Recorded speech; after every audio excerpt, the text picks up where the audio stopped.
Okay, we're continuing with Holy Grail of Wisdom Quotes, me, Pete Rogers, alphabetical order. We're doing John Molloy, John T. Molloy. He wrote a couple good books. His best book was Dress for Success. And I read that book, and I remember that was good for me because, when I was growing up, all I ever did was wrestle and study. I didn't know anything about how to dress nice. Even though my father was a doctor, I didn't really pay much attention to him, and he was this old Irish guy. He wasn't really much of a teacher, okay? He was a good example, but he was working all the time. He didn't really sit me down and talk to me and say, here's what you do. He didn't do that. I wish he had done more of that. So anyways, I learned a lot from dressers. Like, you always want to wear a shirt with a collar. You always want the most respectful shirt you could wear is a white shirt. Better to have no buttons if you're wearing a tie. Have buttons if you're not wearing a tie. The next best thing is light blue. And then you want to wear sort of a formal kind of conservative tie. You want to wear about a navy blue suit. And with a white shirt, that's like the most prestigious, respectable executive you can look. And that's how almost everybody dresses, like when they go for a med school interview. And then that would be like level one in knowing how to dress. And you want to do that because people basically, they estimate who you are when they first see how you look. And if a man wears a suit and a tie, they add 20 points to their IQ estimate. They also think he's civilized, he's respectable, he's less likely to rip them off, so they trust you more. So you might as well dress nice. It just makes sense. And also, a woman meets you, she thinks you look wealthier. So it only works in your favor to dress nice. There's no reason not to. And that would be like level one of knowing how to dress. Level two is then you start, saying, are you a winter, are you a summer, whatever, and look at your colors. Because I got black hair, I do better like with some dark colors and with strong, bright colors. If somebody had blonde hair, they would do better with light colors, tans and beige and all that kind of stuff. So those are some of the basics of dressing. Those books, Dress for Your Color is a good one. So what are some of the things he says? So then he wrote another book that I actually liked even better than his Dress for Success book. It was called How to Work the Competition into the Ground and Have Fun Doing It. And he studied all these highly successful, talented people, and he came to some conclusions about them. Highly creative persons are often seen as reflexively skeptical, even disagreeable by some persons. The highly creative person may think the conventional ways of doing things are suboptimal. The highly creative person has a very high IQ and may simply lack interest in common popular things. They may have contempt for the common ways, and this has made them often disliked or rejected by society. Yeah, because in order to be able to improve upon the status quo, you have to have a thorough understanding of the status quo. And if you reject the status quo, other people who would accept it then see you as rejecting them, so they don't like you. Okay. Also, it's kind of weird, but like I said, if somebody has great athletic ability, people like him. It's as if men in the past would have to fight as a group, and so they like a guy who's a great athlete, who'd be a good fighter, so to speak, for their team. On the other hand, they don't like somebody who's obviously smarter than them. They somehow see that as insulting. Okay, Leo Burnett had said, creativity is the secret of highly creative people. I have known the smartest people I've known are like real kind of curious and like to play intellectual games and a conversation with them. Edward de Bono, he said, creativity is the most important human resource of them all. Okay, now here, getting back to Molloy's comments. Creative people are highly intelligent. In general, you have to be able to see things in their usual way before you can see them in a different way. That's why, comedians are usually pretty smart. Good comedians.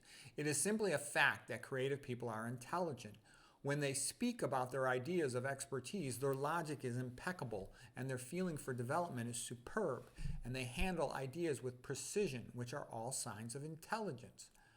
The first thing I told the company I work for was if they want to hire creative people, they should check their IQ scores because there's a definite correlation between intelligence and creativity.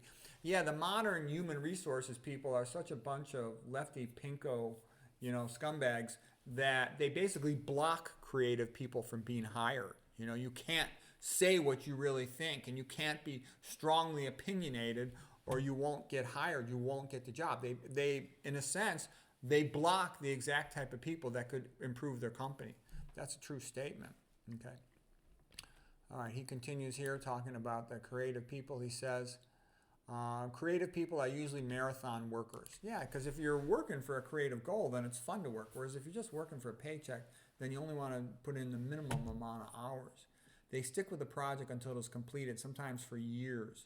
I think creativity sometimes takes more guts and stick-to-itiveness than brains, but you have to have a philosophical mindset that says it's worth it to do all the extra work that you don't get paid for.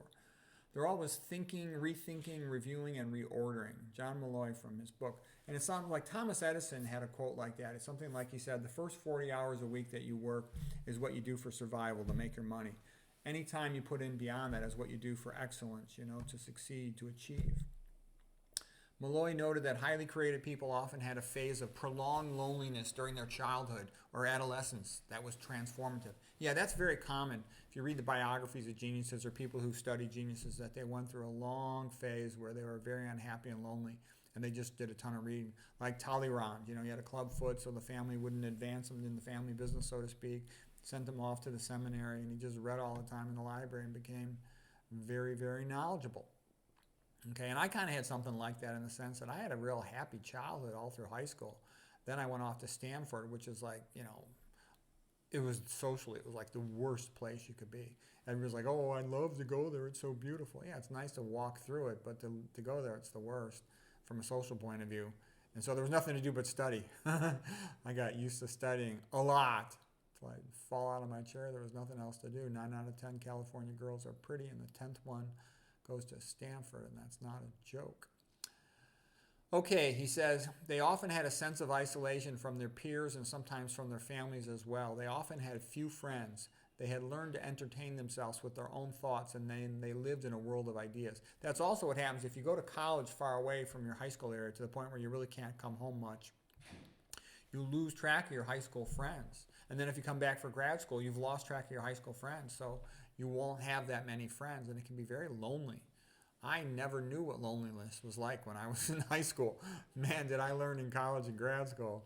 It was painful. The other thing for a young guy is you might be, a little minor celebrity at your high school and have lots of girlfriends, but then you go to the college place where there's no pretty girls, or grad school, and all of a sudden you're low man on the totem pole because a girl who's attractive, all the guys want her, all the older guys too. So she's got her pick from, she's 20 years old, her pick from 20 to 30 years of age, where she don't want the 20-year-old guy. She wants a guy who's older than her. So the 20-year-old guy is kind of like, all of a sudden his SMV, sexual market value, dramatically drops his first year of college. Kind of like it drops when you're a freshman in high school compared to the juniors and senior guys. It's just the way it is. John Molloy. Highly creative people are logical, pragmatic, nonconformists. Yes. Like Johnny von Neumann, he emphasizes the importance of working in a creative environment. Yeah, if you want to become good at something, try to be around other people who are good at it because you learn from them. Okay, Molloy also talks about the importance of the subconscious mind and how ideas come to you. And you always want to keep a pen and a paper around your house or a note card that you can write your idea on real fast so before you lose it. Because it'll come to you when you're walking, it'll come to you in the shower. I know also if I work all morning, let's say, on an academic project, and I'm kind of burnt out in the afternoon, I'll go exercise. As soon as I start walking or running, I'll often get ideas. So I like to always bring a book with me, and I'll write an idea in the back of the book, on the blank page at the back of the book, like whatever comes to my mind, because just that getting going, just like an animal has to think when it walks through a path in a forest, all of a sudden ideas start coming to you once you get moving. So that's also part of being smart. You want to exercise. You have to risk being laughed at. People everywhere laugh at geniuses, and you have to face the fact that even if you make a breakthrough, it may cost you your credentials, your credibility, and your career. Risk-taking is an essential part of creativity. Yeah, what happens if you're in a conventional field, like, being a doctor is not creative. Being a doctor is like being an accountant. They want you to shut up and do what you're supposed to make money for the company. So if you're real creative, that will actually piss people off in conventional medicine. Okay, but if you want to do high-level work, you have to think creatively. You have to be thinking about new ideas, how new things connect with other things, and what's insightful and useful about that. So you do have to take a risk. Creative persons have learned from experience that the world does not understand them. They no longer expect to be understood by everyone. Yeah, that's why they don't often talk about it, because all you're going to do is make people jealous or piss them off, so why talk about it? Companies have no sense of humor. You do not go to office parties to amuse yourself. You must act as if you are being watched by someone without a sense of humor, because you are. The only thing you want to be at an office party is known as an executive who showed up, carried on polite conversation, and left. One of the best ways to move up in a corporation is to find a powerful man and attach yourself to him. That way you are likely to move up when he moves up. If your boss looks at you as someone who will not support him, he is going to get rid of you. Power is given by the boss to the people the boss thinks are going to help him. This is the real key to power. Unless you learn very quickly to bow to power, you are not going to have any. Okay, that's his advice on job skills. He also says, when writing about technical matters, especially to those outside your field, KISS just means keep it simple, avoid jargon. So anyways, if you're a young guy, Dress for Success will be real helpful to you. You have to know that. Why not increase your ability to make a good first impression by dressing nice? It's pretty easy to do. So anyways, hope you found that helpful.